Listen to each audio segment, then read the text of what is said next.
Hey guys, this is Taylor Cortre, and today I just wanted to give a brief introduction to this channel that I'm going to be making, specifically with reference to this series that I'm making called How to Tell a Story. I'm basically going to be walking you through my process on how to write a story. Specifically, I'm going to be actually writing a story at the same time as I'm making these videos, so you can actually track with me, beat by beat, pace by pace, how I'm writing these stories. And also I wanted to let you know that in the background of these, I am going to be drawing because I am an author and an illustrator. So I'm just letting you know that I am going to be using basically a random idea generator, if that makes sense. I've thrown in a list in there, and that list includes, let's see here, it basically includes, what do I have in here? Here's Rugen. It's basically just a bunch of different world building pieces, just to get my creativity going and help me to draw out and flesh out my world and how it looks, as well as how it functions. If that makes sense? It probably doesn't. Forewarning, I am a rambler and I get distracted easily, so there will probably be a ton of outtakes, and I'm still going to go everywhere, but it's fine. It's fun. Alright, so first I'm going to randomize. You guys are probably already seeing this because I'm not doing it at the same time as the video, but okay. So it looks like I have geography foliage, alright? And I'm going to do two, just so that I have some interesting combinations somewhere to go with it. And technology light. Alright, that's interesting. Although, and these are just to get my brain going, so I don't actually have to necessarily use exactly those things. But alright, technology and light and foliage. So light and foliage. Which I mean it goes pretty hand in hand, because the world I'm building it in actually doesn't see the sun ever. It's always at least overcast. So it's a good question, you know? What planets would have little light? Alright, but anyways, while I'm doing this drawing, I'm going to just be talking. So that actually kind of ties into the topic that we're going to be covering today, which is medium. And for those of you who don't know what medium is, that's something that they usually refer to in a visual art like painting or drawing, or stuff like that. And basically what medium is it's the format or the materials that you use to create your art.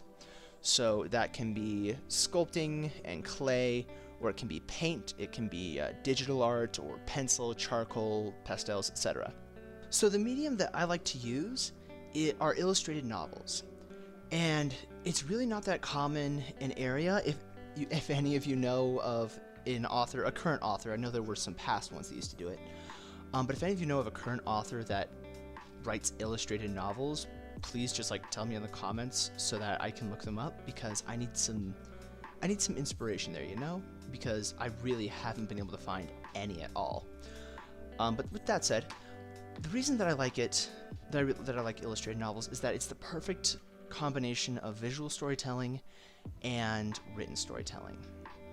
Well, maybe not perfect, but you know what I mean. I'm a writer at heart, and so it allows me to give the perfect form of writing storytelling while still having that visual storytelling in it somewhere.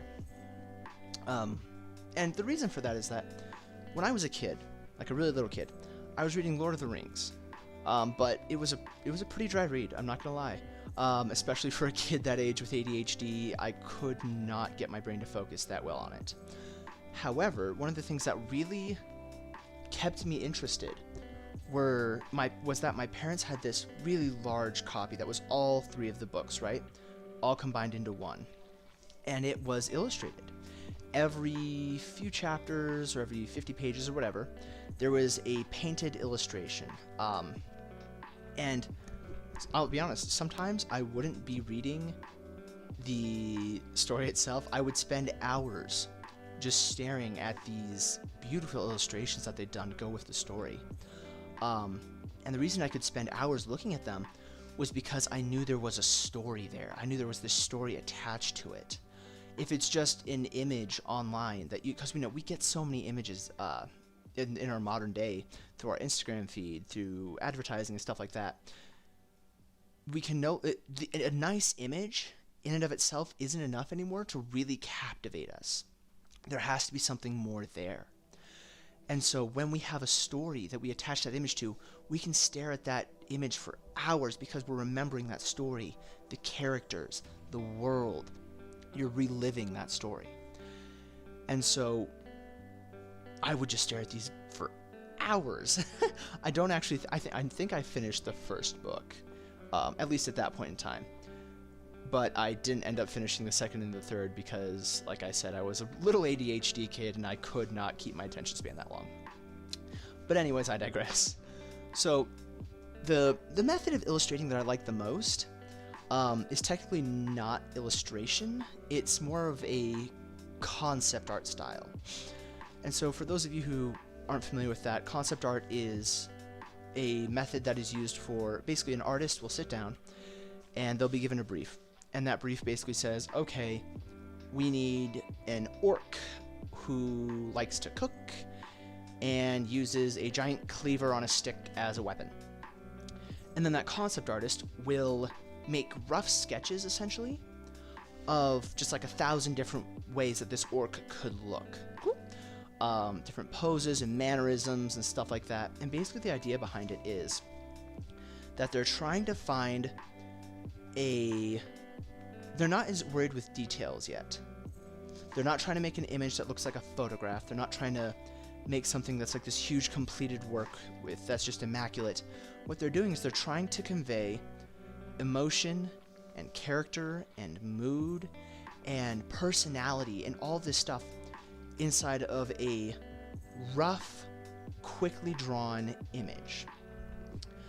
And the reason that I love that so much is that,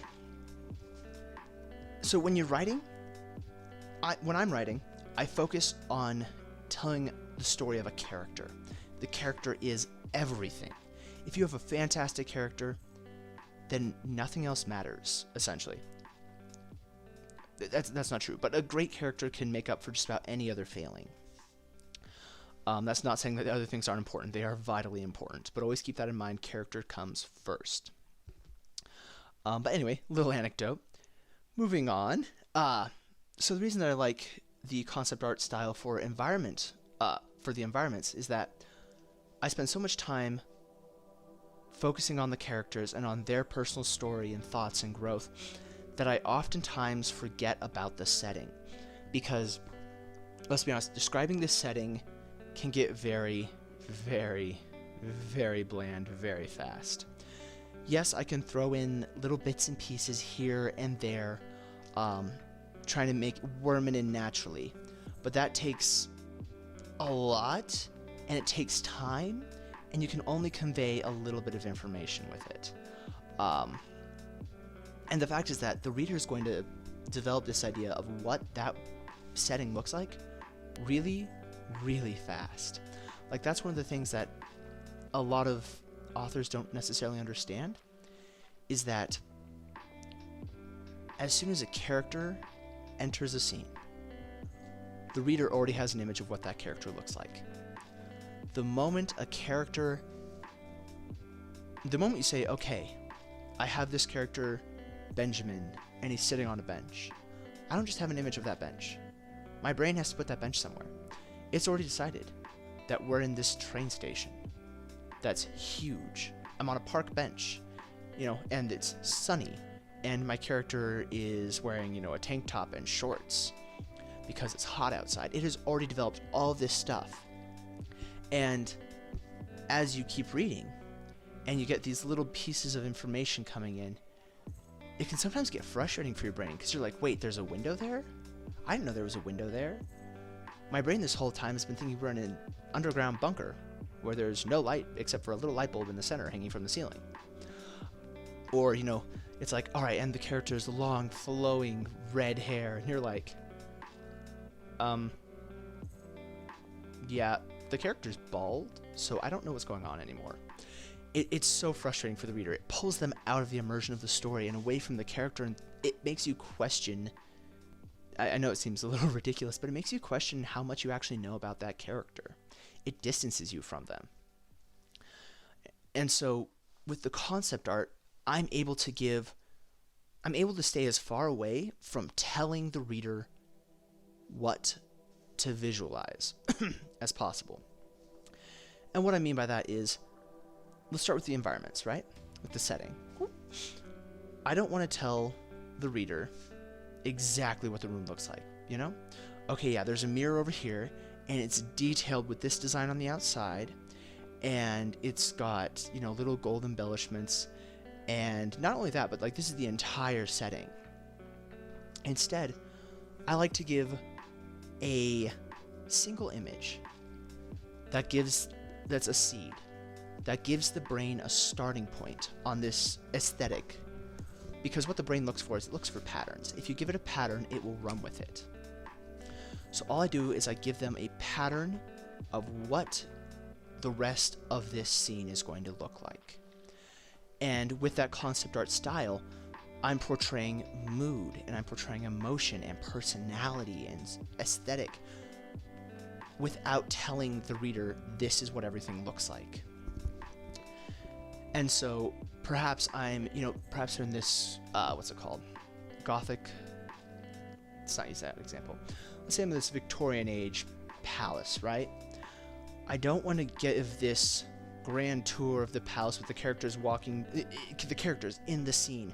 They're in this hallway, so I've got like the two characters, how they're dressed, how they're like, you know, postured in the room, the other people in the room, the color of the walls and the vanity, everything like that. I don't want to do that. I don't want to tell the reader, this is what everything looks like. Imagine this. What I want to do is I want to give a single image, right, of a crystal chandelier hanging from the ceiling. And the crystal chandelier is a little dusty. However, it's obviously, you know, encrusted with gold, and these are like real crystals. It's hanging from the ceiling, and you can tell that this is a really red royal ceiling going on, with these, what's it called? Flying buttresses on the sides that are ornate and have that, I can't think of the word for it, but like this little flowery design on it. And that's all I give them, right? Their brain they're able to construct that scene however they want. Like, yes, I've given them an image for the crystal chandelier that they're underneath, or whatever. However, I haven't told them basically anything else about that situation. It's like describing the chandelier and leaving it at that. But the brain says, okay, I know what that looks like, and now I can imagine the rest of this world how I want to, but I know that I'm right. I know the direction that I'm going in. I know that I'm kind of in this Victorian era with lots of gold and red royalty, but also kind of dusty. And your brain, like you right now, can probably imagine how that looks. Which granted, I suppose I just did that with words, but in any case, I just love the visual medium. That didn't really help my case too much. I'm a very visual, we'll just put it this way, I'm a very visual person. And visuals are able to convey emotion and mood and aesthetic and style very quickly and without pulling you away from the character and the story at all. With reference to characters, however, sorry about that, I've got Tourette's. With reference to characters, this concept art style is incredibly important to me because when I was growing up, fiction was incredibly important to me. I was a bookworm. I basically did nothing but read. And one of the reasons I did that was that I felt lonely, I felt lost, I felt pain, I felt all of this emotion. I didn't know what to do with it. I didn't understand. I was so confused about life and about myself. And I needed a place to go to, not to escape, as opposed to what a lot of people think, but a place to learn. A sandbox for me to experience other people, see them have these emotions, and how they deal with it, how they describe it. Put myself in someone else's shoes and go, I see what you're going through. How does that relate to me? How are my problems similar to yours? How can I see what you're doing and relate to it? And the best way that I could do that, and I cared about these characters so much, was I would use a little cheat code inside my head. Not intentionally, but it's something that my head did. And you know how everyone, basically inside your head, you cast characters. Okay, we all do it. Don't deny it. I would cast characters based on people that I liked, that I found attractive. And that would make it so much easier for me to feel attached to them. And on top of that, it gave me this opportunity. So it gave me this opportunity to really express that emotion, to really feel that emotion that I felt for them. Especially since at that point in time, I didn't know that I was gay. And so I really liked these guys, but I didn't know why, and I didn't understand that. And so I was able to put their image essentially in this character and experience these powerful emotions for them in a way that I wasn't able to in real life, which was incredibly important for me. And nothing bothered me more than when I had an image of what this character looked like, and the author loved to go out of their way and tell me what the character was supposed to look like, which didn't line up at all, obviously. It would be like, yes, this man has long, flowing blonde hair. And I'm like, this guy has like really short, red hair. They're like 6'5", gorgeous. I'm like 5'4", kind of chubby to be honest. But just like, it always tore me out of the story, tore me away from it. My head reeled like, wait, what? That's not right. Broke the immersion, made it hard for me to reconnect with the character. And it was just really frustrating. And I know a lot of other people experience a similar kind of frustration. I had a friend reading one of my books once, and he just commented to me one time. He was like, I'm like 4 or 5 chapters in, and I have had this image in my head of what August and Graham look like. And I just realized, you've never contradicted that once. You've never done or said anything that says, oh, but by the way, you're wrong, they actually look like this. I've just been able to imagine inside my head and just run with what my head says. And that's really what I'm going for. So the nice part about concept art is that I don't have to show as much of what the character necessarily physically looks like, if that makes sense. Because of the rough style. Character design in concept art usually is actually pretty solid about that. But placing that character into a scene or something like that, I am able to have a little more freedom with positioning and lighting and stuff like that, where I don't have to show you exactly what this character looks like. I prefer to use characteristics that describe the person more than their physicality. So like, this girl wears large poofy red dresses, and she always has her hair done up real tight with these pearl pins, and she's always walks with perfect posture, and her nails are manicured and have rhinestones on them, all this good stuff. And I'm able to show you this character perfectly. It's that character. When you see that character, you go, yes, that is Monique, we'll call her. I don't know. Even if you can't see her face, even if you can't see, all these minute details that make up a physical person, like, you see your mother, you can see her face, and when you see that face, you go, yes, that is my mother. That's a really weird explanation. Anyways, I'm not sure that made complete sense to me, so it probably didn't make sense to you. But it's fine. We're going to keep moving forward. But that's why I love the use of concept art in conjunction with written storytelling. So to loop all of this back around to how to tell a story, and what medium you should work with, I'd say think about yourself. Think about what it is that brings that emotion to you. And don't be afraid to go outside the bounds of what people usually use.